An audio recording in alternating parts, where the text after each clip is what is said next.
சோலை ராணி கொலைக்கு கல்லூரி காரணமா? இல்ல சோலை ராணி அவர்களே தன்னை கொலை செய்து கொண்டு விட்டார்கள்னா, இல்ல.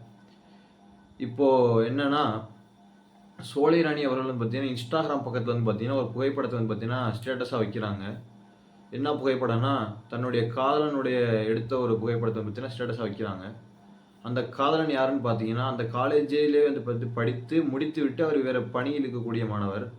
அந்த கல்லூரிக்கு வெளிய வந்து பார்த்தீங்கன்னா, அவங்க அந்த ஃபோட்டோ எடுத்து ஸ்டேட்டஸா வச்சிருப்பாங்க போல. அப்ப அந்த காலேஜிலே படிக்கக்கூடிய இன்னொரு பெண் வந்து பார்த்தீங்கன்னா, அந்த ஸ்டேட்டஸ பார்த்துட்டு, அந்த காலேஜோடைய துறை ஆசிரியர்கிட்ட வந்து பார்த்தீங்கன்னா, இந்த மாரி இந்த சோலை ராணி வந்து பார்த்தீங்கன்னா, இந்த மாரி ஸ்டேட்டஸ் வச்சிருக்காங்க. ஆசிரியர் அப்படின்னு சொல்லி வந்துச்சுன்னா காமிச்சிருக்காங்க. அதுக்கு அந்த துறை ஆசிரியர் வந்து பார்த்தீங்கன்னா, சோலை ராணிய கூப்ட்டு, "என்னம்மா இது காலேஜுக்கு வெளிய வந்து பார்த்தீங்கன்னா, புகைப்படம் எடுத்து ஸ்டேட்டஸ் வச்சிருக்க. இப்படிலாம் பண்ணக்கூடாது, காதலிக்கக் கூடாது" அப்படின்னு சொல்லி பார்த்தீங்கன்னா சொல்லியிருக்காரு. அதுக்கு சோலை ராணி வந்து பார்த்தீங்கன்னா, மன்னிப்பு கடிதம் எழுதி, "நான் இந்த மாரி செய்ய மாட்டேன்" அப்படின்னு சொல்லி ஒரு லெட்டர் எழுதி குடுத்துட்டு வராங்க. இது வந்து பார்த்தீங்கன்னா, இதோட முடிஞ்சிருச்சு.